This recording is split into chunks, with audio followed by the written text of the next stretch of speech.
Welcome guys, it's Tanmay here, and today we are going to have our full review of the HP Envy X360 Ultrabook. For the ease, I have divided this video into various sections as you can see here. So now without wasting time, let's get started. First thing first is the build quality, and as you can see, the machine is totally made up of aluminium everywhere. For the ports of this machine, here we have the headphone jack, the type A port and the type C port. On this side we have the charging cable port, the type A port and the micro SD card slot. The intake vent is on the bottom, the exhaust grill is on the back. Here is the Envy logo. It's a very premium looking machine and it weighs 1.25 kilograms. Here is the pen that comes with this machine. It's a type C rechargeable pen which supports more than 4000 levels of pressure sensitivity. And now let's open up this machine and boot it up. For the other features of this machine, all I can tell is that the screen is made up of Gorilla Glass NBT. It's a full HD IPS LCD panel with 100% of sRBG coverage and 72% of NTSC coverage. The particular model of mine has 400 nits of brightness, but there are other models with 1000 nits and 300 nits of brightness available in the international market. The keyboard has a very tactile feel to it, and here is the fingerprint scanner. And the fingerprint scanner is fast and accurate in itself. The touchpad has Windows precision drivers and supports all the Windows 10 gestures. The keyboard has 2 levels of backlighting, and the screen is a touch screen with 10-point multi-touch. For the other features of the machine, the button here on the side of the power button, it activates the physical shutter on the webcam, so it ensures that your privacy is maintained. The other button opens up the HP command center so that you can set whether you want to keep your device cool or quiet or have good performance out of this machine. As of the speakers, they are Bang & Olufsen branded, and for the size of this machine they are loud and even have some amount of bass in them. The hinges in this machine are made up of aluminium. They are tight, but as this is a 2-in-1 foldable, so it has a little bit of wobble to it, but it's tight in itself and I have no issues with the hinge till now. And as for my particular machine, as you can see here the logo, it has Microsoft Office 2019 included with it, and I also got 3 years of extended premium warranty from HP at 500 rupees. As for the battery life and heating of this machine, the battery life for general users who do web surfing and movie watching, they can get 8 to 9 hours from this machine. If you read PDFs, then you can get up to a maximum of 12 to 14 hours, and if you are a gamer, you can get about 4 hours of battery life from this machine. The battery cycle 2 in the HP app, as you can see here, it supports 1000 cycles. As you can see, the battery can be recharged 1000 times. It's a 1000 cycle battery, so that's a really very good move from HP. So now let's start our tests. So I've started to load up Adobe Premiere Pro on this device, and I can tell you is that I have edited this whole video using Adobe Premiere Pro on this machine itself, and I didn't have any issues with that. But all I can tell is that professional video editors will find its 8 GB of RAM, which is shared by both the CPU and the GPU, a little bit of problematic. There are 16 gigabytes of RAM model available internationally for the same machine, but unfortunately it's not available in India, so please keep that in mind. I have also used other Adobe apps like Illustrator and Photoshop, and there were no hiccups for me at all. One thing to remember is that using Adobe Illustrator, I find out, and also using Krita, I found the same thing, that the HP Tilt pen which is given with this device, they don't support the tilt functionality. The tilt function of this pen is supported by Windows Store apps, as I will show you later, so please keep that in mind. As for video exports and things like that, it has a 6-core processor which really helps during video editing. For the heating of this device, all I can say is that I keep it in the comfort mode, so it rarely gets hot. Only in the tablet mode, where the intake vents of this device are blocked by the screen, then the device gets hot. Otherwise the device itself is very cool device. It's built on a 7 nanometer process, and the device itself always, most of the time, it stays really cool. This is something that AMD was not really good at, but they have nailed it now. Now for the most awaited gaming test, and for that I have loaded up the GTA 5. So now let's run through its benchmark and see what performance can this machine give. For this test I have set it to the highest setting possible, that is high texture quality 180p, and now let's see what frame rates this machine gives to us. As you can see, the benchmark has begun, and considering the fact that it's set at high graphics quality and it has an integrated GPU, the performance that it gives is really good. I can also tell you that as I have kept it in the 180p and high resolution, if you lower the resolution to 720p, you can easily get 60 to 70 fps from GTA 5 on this machine. So the GPU of this machine, despite being an integrated graphics, it has the performance between the MX 150 and the MX 250 of the NVIDIA GPUs. So it's really good performance in such a thin and light package, and that's the main thing, guys. It weighs just 1.25 kilograms and you can play GTA 5 on this thing. For the next gaming test, I have loaded up Wolfenstein the Old Blood. It's a AAA title from 2015, and it also requires very high graphics to run. So let's see how this game runs on this machine. As far as the gaming is concerned, you can see here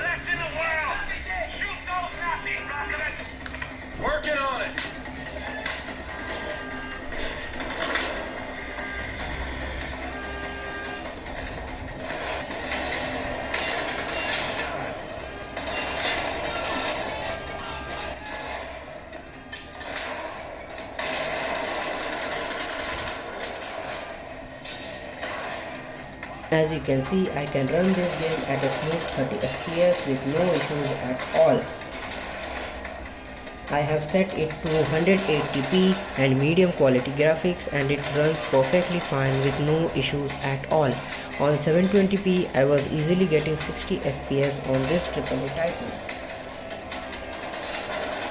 All I can say is that this is going to be the norm for this device. This device can play most of the titles that you are going to play, most of the AAA titles at 60 fps at around 720p. On 180p, the frame rate drops to around 20 to 30 fps. But as you can see, the game itself runs really smooth and I have no issues at all. I don't have a mouse to play this, so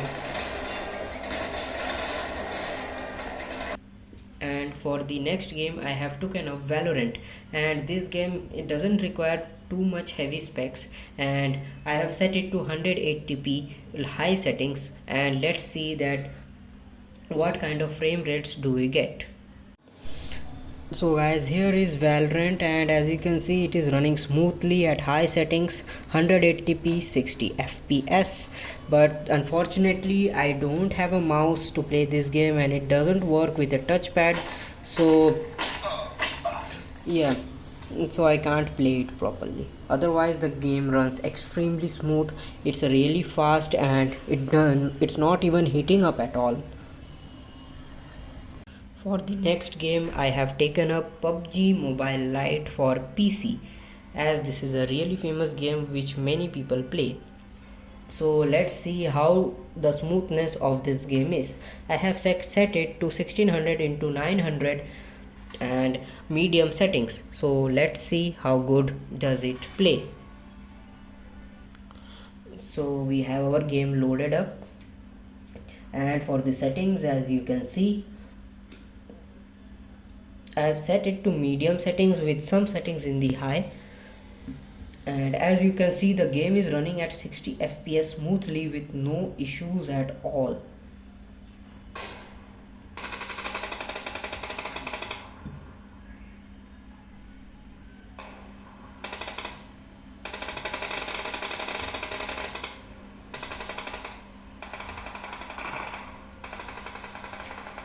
As you can see, the game is running absolutely smooth.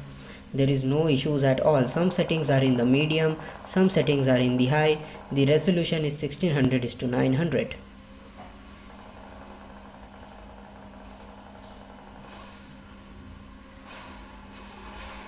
For the next game, I have decided to take up a game which can show its function as a tablet mode. So I have booted up the Asphalt 9 Legends, which I have downloaded from the Windows Store. So now let's convert it to its tablet mode. And now you have your 13.3-inch tablet here. So now let's see how does this game play on this large tablet.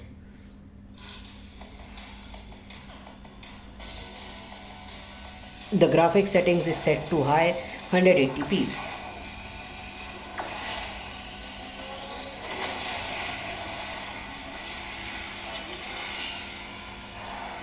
And yeah, it has an accelerometer as it is a tablet, so you can see how does this thing run.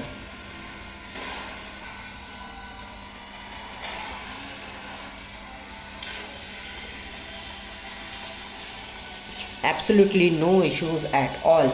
It ran at 60 fps smoothly.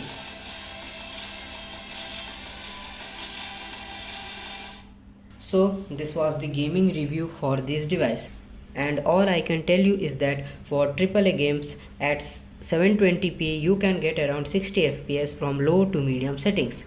At 180p you will get around 20 to 30 fps on medium to low settings. Some games which don't require much horsepower to run, they can run at 180p at 60 fps like Valorant with no issues at all. Although it's not a proper gaming laptop, but it can really play the games pretty well. Let's now look at the note-taking features of this device. And for the pen itself, this is the HP MPP 2.4 Zenvo pen which charges via USB Type-C. The back of the pen glows red when it's charging, and it has two buttons which can be programmed by the HP Pen app. The tips are replaceable with two extra tips in the box. All the tips are hard. So now let's see how good is this thing at note taking. As you can see here, you can use the pen to rub anything from the skin, and as you can see, the pen supports tilt. The pen supports more than 4000 levels of pressure sensitivity, and you are going to have no issues at all writing with this thing. As far as this device as a graphics tablet, this is a work of art that I made using this pen on the tracing app. And as you can see, I used the pencil tool, and the sketch really came out really good. It took me more than 2 hours, but the final result is really good enough. I will not say that this thing is really good for professionals, but for first time digital artists, this pen is really good enough, and it comes with the tablet at no extra cost. It's included in the price. So yeah, it's pretty well for what it does. So now let's see how this device feels in the tablet mode. And you can just fold this device and you can get your large screen tablet. And it's a heavy tablet. As you can see, it has 1.25 kilograms. It's actually the maximum weight I think a tablet shall have. Anything more than 1.25 to 3 kilograms, it will become a really heavy and unwieldy tablet. It feels heavy in one hand, but not too heavy. It's almost the same size as the iPad Pro 12.4 inches. The iPad Pro 12.4 inches has a more squarish shape. This has a 16:9 screen, so it has a more longer shape. And the 16:9 screen might be problematic for some people, but for me, I don't have any issues with it. As for its tablet mode in itself, as you can see, it's really good for reading PDFs and things like that, and I don't have any issues with it. You can use it for marking, for making annotations, and you would have no issues at all. And so this is a really good tablet for reading, making annotations and things like that. You will have no issues with this thing. The large screen of this tablet provides you with a very big screen experience for reading books. Another thing that this tablet is good at is web browsing, and now let's watch some videos and see how they run. As you can see, I have opened up YouTube on this device and it looks absolutely fine and gorgeous. There is very much details in the videos, and the screen it's running at 4K 60 FPS and the videos look really good. The display is very color accurate, which really helps in watching videos. Now for the conclusion. For using things like watching Netflix and watching movies, reading PDFs, making notes, this is a really excellent device. The display is really good, and it's even good enough for professional video and photo editors. There is no problem with the display at all. For the processing power, this has ample processing and graphics processing power too. For apps like Photoshop, Adobe Premiere Pro, this has enough graphics processing power. Only one thing that you shall remember is that it has 8 gigabytes of RAM, which might be a limiting factor for many people, so please do keep in mind. The build quality, as I have said, is really excellent, and at this price range it's hard to find such a premium looking device with such graphics processing power in such a small form factor. This is actually one of the smallest laptop available in India right now. The other machines with the same processor are much larger in size and also weigh a lot more than this thing. This is the smallest thing, and as for using it in the tablet mode, you can feel that how small it is. It really lends itself in the tablet mode.